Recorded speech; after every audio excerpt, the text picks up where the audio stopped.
Welcome to the Flex Forward podcast, where grit meets growth. With your host, Nic Espanet, bringing you stories of resilience, reinvention, and the real climb to success.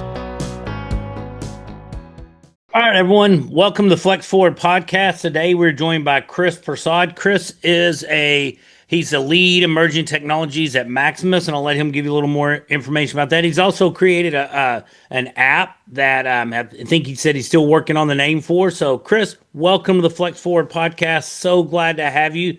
Can you let our listeners know a little more about you and what you do on a daily basis? Yeah, absolutely. Yeah, I'm a vice president at Maximus. I run our emerging technology side. So it's a mouthful what I do, but really I look for new upcoming companies, see how we can partner with them, build with them. Basically, how do we get commercial technologies to the government at a faster rate to keep up with the mandates and beat our adversaries at the punch on that one, meaning our foreign adversaries at that point. And to your point, also on the kind of a side gig I did on the side on the weekends, I created a AI-powered app. Encourage all your listeners to go check it out. It's called the hypertrophlab.com. I know it's a mouthful. Google it if not. That's what we mentioned about working on the name there. Awesome. So I'm going to side check. So with the app, is that that's like a hobby? It's for building muscle? Yes. Yeah. So I've been training my whole life through the military. And before that, even I started lifting when I was 12, just a really big habit and hobby I have. And I came across the problem that either apps are too dogmatic in what they do, or programs, like a program by itself designed for everybody is designed for no one. Sure. And then I would work with different things, said, I really don't find anything I like. And with the inventive vibe coding, I was able to create an app that uses various AI models, takes you what you want to do. Say, I want to train 5 days a week, 60 minutes. I have full access to a gym. By the way, I'm also a golfer. I want to build that into the schedule. And it will build a program tailored to you. But the beauty of it, it also adapts to you week over week. So if it didn't hit goals, what you want to do, it's going to switch for you. So it's auto-regulation in the terms of speak, as well as a coach there. So let's say you had to do a squat. Like I had my backers say, what could I replace for a squat? It'll give you substitutions and talk to you just like any GPT or Claude will do. Oh, very cool. Well, awesome. Well, out there in the, to be the VP of Emerging Technology, I know a lot of people probably looking at doing that, and a lot of competition. What's something that you feel sets you apart that maybe comes easy to you that others may find more challenging? I think I'm blessed that I was able to find problems to complex solutions in an easier way. So nice. Really, you have to, and this goes back to my time at Amazon, working backwards. You got to work back from the problem you're trying to solve. You just can't throw technology at something for technology's sake. It doesn't work well, and you're just round peg square hole problem.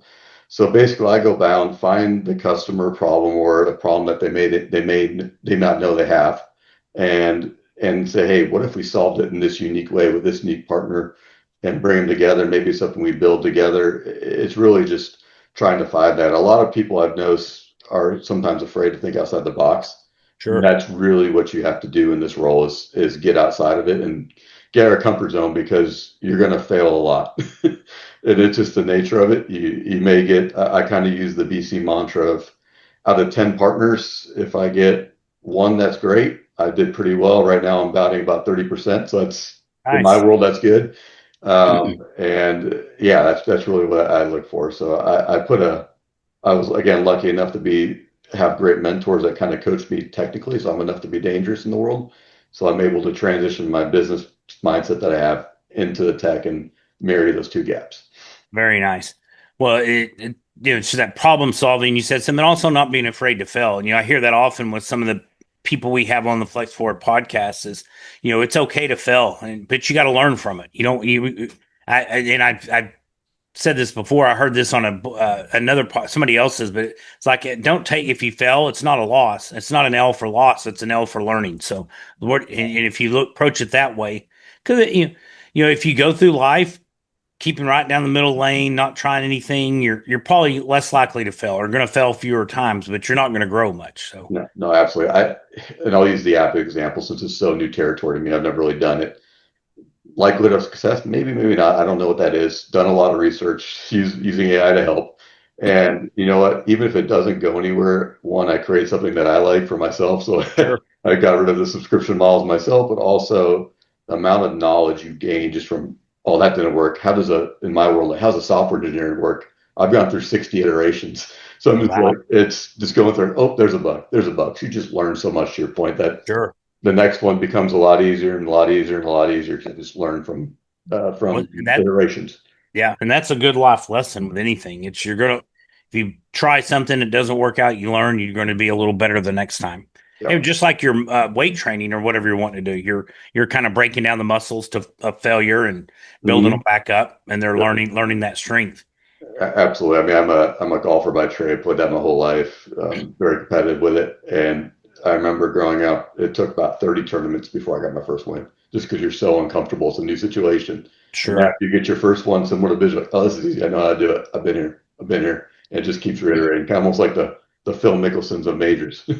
Yeah. Took them forever, but when he got them, he started to get them fast. Yeah. It's kind of well, and I don't know the mindset. With my property, we'll set goals and put bonuses out there sometimes for our staff because they may not think they can achieve it, but if we put a big carrot and they hit that, then they keep doing it. They can keep getting it and blow. Once they get past it, they blow well past it. Yeah, and I think the big point of that to a goal setting in general for most people is making sure your goals are stretches but still attainable. That they just can't be so far out. So I'm going to go play in the PGA Tour next year. No, it's you got to be something there, or else you got to get to it. But to your point, yeah, exactly. So, if have you found something that you like that helps you with your mindset or to help you improve, something that you can share with the listeners that maybe you listen to or have read or anything along those lines? So, I mean, I like to read a lot, and a lot of stuff just honestly, best books out there, some good books I'll think about, give recommendations for. But really, there is nothing you can read, there's nothing you can do except experiencing yourself. I mean, I think I hear it on Shark Tank all the time, the entrepreneurs where they have a great idea, they read all about it, they have 18 different books about being an entrepreneur, but they never actually tried. So, no, I would say there's nothing I've really done to read or learn anything outside. It's mostly just, we'll see what happens. Get out there and try taking action. Yeah. Well, that's something, taking action. But yeah, the analysis paralysis. I think that there's a lot of people with good ideas that never take the next step, and it may be part of it is the fear of failure. You got to be okay with taking that step and it not working out. Yeah, I think that's the biggest thing people I get over. There was always saying, what's the biggest thing is fear of failure? Stop saying that. I mean, so that's actually a good point. I used to do jiu-jitsu as well. There's a book by Hickson Gracie, who's, if people know him, he's kind of the godfather of jiu-jitsu, really his dad. And when he was growing up, his dad would tell him, if you win the tournament in a minute, you'll get a high five and everything gets great. If you lose the tournament, we'll go get a toy because you learned something, or it almost was better to lose than win in the way he did it because he learned something out of it. So I hadn't heard that. We told our kids if they failed, we'd go get ice cream. We expect them to do things and do to succeed, but it's when they fail, try something new. And and that a lot of other people that kind of blew their mind. Like, no, we celebrate failure, and I have 3 kids, and that's what we push them. Like, try things you're not comfortable with. I mean, 2 examples, easy ones to go with. Say Tiger Woods, probably greatest golfer. What do you have? I think his win percentage was less than 8%, but everyone thinks he won every tournament.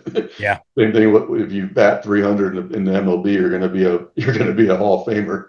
Well, and there's something with Michael Jordan shot, I don't know, 10,000 shots that didn't win a game, but we remember a handful that were big, huge games in there for sure. And Thomas Edison and the light filament, I don't know, thousands and thousands that materials that didn't work, things like that. So what's one of the biggest challenges you've had to overcome in your journey?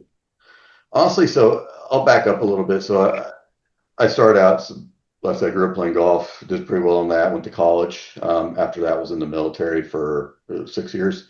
Most of my time in the 82nd, and then got out. So I got out when I was about 27. So I'd say the biggest challenge or the biggest, what do you call it, ego drop is when you get out at that age, you're pretty much just like a fresh college kid. What business says like, hey, you're starting over again, chief. And you got to do that and suck at that ego. So it took me a while to do that, but I did work my way up from an ISR to a VP in less than 12 years, I guess, at this point. Inside sales rep for the lingo on here, at Dell originally. But that was the biggest challenge of restarting. I had to go out there and restart and revamp myself also, which is kind of one of my other side gigs working with veterans. When I got out, it seemed that long ago in 2015, there was really nothing. No transition programs, no kind of internships that you can do now. It was kind of like, here's your day, here's your return or your block leave before you go out. We'll see you later. Have fun. Hope it turns out well for you. So learning that was one of the biggest challenges of reinventing myself, learning the civilian world. Funny story from the civilian world when I first got out. Everyone in the military knows you show up 10 minutes early to a meeting. And if you're 5 minutes early, you're probably late.